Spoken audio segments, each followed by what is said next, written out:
Welcome to Sand Shark Snapshot, bringing you the latest news on the USCB Sand Sharks. Hello and welcome to another edition of Sand Shark Snapshot. Took a week off last week as we kind of got caught up in the homecoming spirit here, getting our fin on at USCB. A lot going on last week with homecoming and on and off the field. Of course, the off-field stuff was kind of what took us away from the show, but on the field, lots of excitement as well. Since we've last talked to you, the women's golf team played again and finished second in another tournament, with Kendra Collins winning the individual title once again, and we'll talk with her a little later in the show. The cross-country teams also in action, and lots of exciting results to talk about there, including the Beaufort Shrimp Fest 5K, where Sand Sharks took the individual titles in the men's and women's races. Anthony Vecchio and Joy Miller claiming those championships. And, of course, Sand Shark Soccer. And it was an exciting weekend. Let me tell you, there's never been a more exciting weekend for Sand Shark Soccer when they lost both games. But a 2-0 loss to Thomas University, which was receiving votes in the top 25 on Friday, and then a 1-0 loss to number 2 in the nation, Embry-Riddle, on Sunday, and probably the best game USCB has ever played, even in a loss. So Brackin, I mean, what an exciting weekend, and obviously we didn't score any goals, so that's a little disappointing, but I don't think that takes much of the luster off of what happened this weekend. No, I really don't think it does. We played tremendous all weekend long. We played strong, very strong against Thomas. Thomas controlled most of that game, but the Sand Sharks were able to continue to push hard and able to create some scoring opportunities. They just weren't able to fall. And then the Embry-Riddle game, man, that game, best game I've ever seen in the 2 years that I've been working with the Sand Shark soccer team. And, I mean, that just proves how much they've improved since the last year. Last year, I believe the score was, 7-0, 6 or 7-0. And to hold the number 2 team in the nation to a 1-0 loss for us was, spectacular. Chelsea Mummert played out of her mind, came there, must have, had breakfast, drank something in the waters. For sure. Yeah, and she just played great. She made so many tremendous stops. The defense, Bridget Noonan, one of the others, who just seemed to always be there. When I was talking to a couple of fans after the game, it seemed like every single time they were calling Bridget's name, from picking up the pieces of the defense. Poppy Miller the same way. The entire defense played great. Claire Kennedy on the left side, Jamie Smith, Caroline Bowman, and then off the bench, Emily Mintrup. These guys just played great this weekend. So, if that's any indication of how the rest of the season's going to go, we just got to get a little bit of offense, and the defense seems like they're going to take care of itself. Yeah, they kind of changed the mindset or the game plan a little bit since we last saw them at home. Kind of tinkered around with the lineup a little bit, moved some people around to shore up the defense, and obviously that has worked. We're holding some powerful teams down. So now it's just a matter of kind of building up that attack again. I think you started to see it get going a little bit against Embry-Riddle. They're just a tremendous defensive team, maybe the best in the nation, at that part of the game. They've only allowed 2 goals in the last 8 games, so they're phenomenal defensively. No shame in not being able to score against them. I think we'll really see, how far this team's come on hopefully the Florida Victory Tour this weekend, going down to Weber International and Warner. Mm-hmm. And if we can come back with 2 W's down there, or at the very least a win and a tie, then that would be a successful trip, and I think it would put us right back where we want to be in the Sun Conference race. Oh yeah, it most definitely would. We faced Weber last year for homecoming. Took, I believe it was a 4-1 loss. I think that's right. But came back, had a 4-3 victory over Warner last year for our first ever conference win. So that was a big momentum shift into last year, winning games, winning conference games, and we already have our first one under our belt this year. Especially to have a third-year program, take the number 2 team in the nation to the limit, and that goal that Embry-Riddle had was not a little cheap goal. No, it was a great goal. Yeah, a beautiful cross and just, right off the inside of the foot, put into the upper 90 of the net. You're never going to be able to defend that. We've talked about how good we've been on set pieces offensively, but defensively, they had 15 corner kicks yesterday and didn't get anything out of them, which is phenomenal. Really a testament to how well that back line and the goalie Chelsea Mummert played. That's right.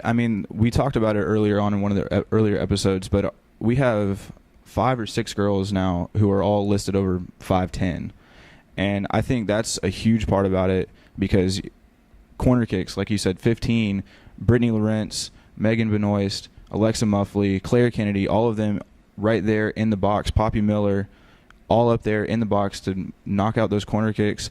And I'll tell you who I kept on seeing the entire game on each and every corner kick, Jamie Smith. Mm-hmm. She sat there and was doing whatever she could to knock those balls down. And then on the free open balls, Bridget Noonan was there to, she was taking them in the gut, taking them in the shoulder, whatever she needed to do to make sure that ball did not go to the back of the net. Amazingly, Bridget had never played center back before the past 2 games, and she was really a key part of holding down those 2 great teams. So a lot of exciting things going on. Coach Ed is putting the right people in the right places and starting to put the pieces together for what I think is going to be a great program in the years to come. We're very excited about it. And it's going to be an exciting finish to the season, trying to lock up a playoff spot once again. And the hashtag never satisfied is going to come into play, I think. We're going to have to keep striving for more and more to be able to get in there because this league is so good this year. Coming near the end of the year, we've got Southeastern, which USCB picked up a big win last year. A lot of people didn't expect that win, but then Ave Maria. So hopefully we can knock a couple more victories under our belt in conference play, and we'll see where that tournament brings us. Big trip around the corner to face SCAD out in Hardyville, too. So we've got some big games coming up, some very competitive games coming up, it looks like. So it's going to be a very exciting finish. Mm-hmm. Well, we'll have more on that as the season goes on. I always have plenty of Sand Shark soccer coverage here on Sand Shark Snapshot. And we'll be back in just a bit with Kendra Collins from the women's golf team. Welcome back to Sand Shark Snapshot, joined now by Kendra Collins. And Kendra has been the star of the women's golf team so far this fall. 2 events, 2 wins, Kendra. You were able to win down at Jekyll Island, or finish in a tie for first, and then tied for first again this week at Converse, won the scorecard playoff. What has been the key to your success so far this fall? Just been practicing really hard and going to see my swing coach, Gail Peterson, at Sea Island, Georgia.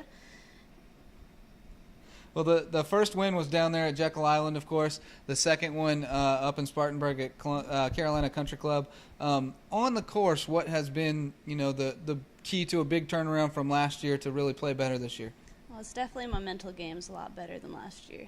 I would always just think of the hazards in the water, and this time I'm just not even thinking about that, focused on my target, and it's been helping me a lot.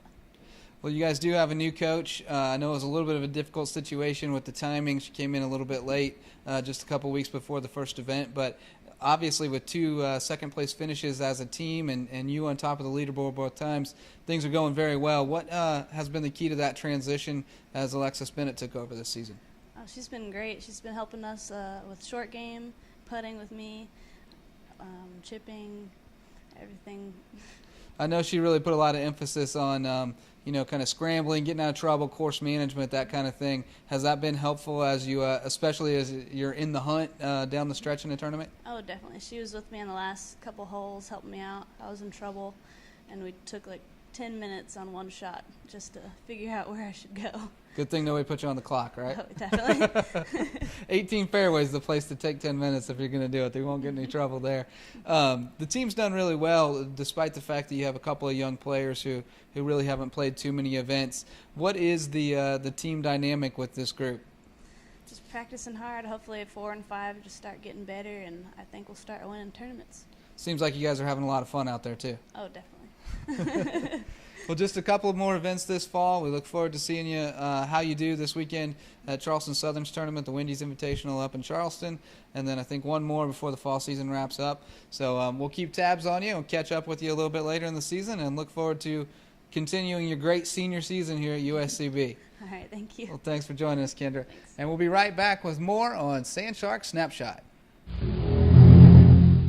Homecoming week at USCB, and the Sand Sharks defense taking center stage, taking on Thomas University on homecoming Friday, and Chelsea Mummert and the defense up to the challenge against the team receiving votes for the top 25. The USCB wall getting the job done here, and Mummert could have earned that nickname herself. She was very tough to penetrate, but Thomas able to find its way through in the 20th minute. Emma Hewitt is going to take the cross into the box and deflect it into the top right corner, and Thomas with a 1-0 lead over the Sand Sharks, who had upset on their minds. Sand Sharks able to keep it at 1-0 in the first half, even though Thomas with plenty of opportunities. A free kick from just outside the 18, but once again the Sand Sharks walled, able to knock it away, and USCB clears it out. In the second half, though, caught napping, and Karina Spengler finds the right corner on a free kick from just outside the 18, and it's 2-0. USCB trying to cut into the lead, but Thomas's backline and goalkeeper up to the challenge as well, and the Nighthawks win it 2-0. Back at it on Sunday, and the number 2 team in the nation, Embry-Riddle, visiting Finland. Once again, USCB's defense playing well, and Mummert out of her mind. 10 saves on the day. That was just run-of-the-mill for the afternoon. Eagles once again send it down into the corner, and Valerie Obita, their big playmaker, takes it down to the touchline. Mummert there to take away the cross, though, and still a scoreless game. Later in the first half, Eagles send it in. Mummert comes out and takes a shot to the head. Sand Shark faithful holding their breath, but the goalkeeper would get up, and she'd be right back at it just a couple minutes later as Obita has the angle cut down and hits the post. Mummert there with another save. Finally, though, the Eagles break through, and it's Obita doing the damage. She touches it and runs it down at the touchline, sends it across, and Isabel Harrinan finishes it off for the only goal of the game. USCB a couple of chances in the second half. Megan Benoist free kicks, a couple of their best opportunities, but nothing doing, not able to put it away and get a goal on the board against the number 2 Eagles. But the Sand Shark defense keeping it close. Once again, Obita with an opportunity on the counter. She's almost got a one-on-one opportunity with the keeper, but Mummert there to swallow it up and keep it a 1-0 contest. Eagles with more chances, and again Obita, she gets the head on it, but Mummert with the diving stop. That was the theme of the day. Finally, the Sand Sharks get their best chance as Caroline Bowman makes a defensive play to start the counterattack, sends a ball through for Brittany Lorenz, who has a nice run and has a shot, but the Sand Sharks unable to convert, and Embry-Riddle hangs on to win it 1-0. Oh, just about done with this edition of Sand Shark Snapshot, and that means it's time to hand out the hardware, the performers of the week. And as always, Brackin gets the first crack. Brackin, who do you have? This week, JJ, I've got our goalkeeper, Chelsea Mummert. We mentioned her earlier in the episode, and she played out of her mind this weekend. You know, to hold that number 2 team in the nation to only 1 goal, a very powerful offense. It's a great thing. So, Chelsea, your play this weekend. Great job, and congratulations. Good to see Chelsea back to her all-conference honorable mention form from last year and see that confidence up right now, because we're going to need her going forward. She's going to have to play like that the rest of the way if we're going to get into the postseason. So look forward to more great things from Chelsea Mummert. And I'll give my performer of the week to Joy Miller from the women's cross-country team. Joy broke the school record at the Beaufort Shrimp Fest 5K. Not a collegiate race, but the Sand Sharks ran in that one. It was a certified 5K race, and Joy ran it in 18:44, a new school record, first runner ever at USCB to break 19 in the 5K on the women's side. And Melissa Carter also broke 19. The former record holder went in 18:59. So women's cross-country looking good as we build toward October 26th in the Sand Shark Invitational. So congratulations to Joy Miller, first-time winner of the Performer of the Week here on Sand Shark Snapshot. Hope to hand it out to you many more times, Joy. Well, that's going to do it for us and this episode of Sand Shark Snapshot. We'll see you next week, and until then, keep those fins up. This has been Sand Shark Snapshot, a production of the University of South Carolina Beaufort Athletics Department.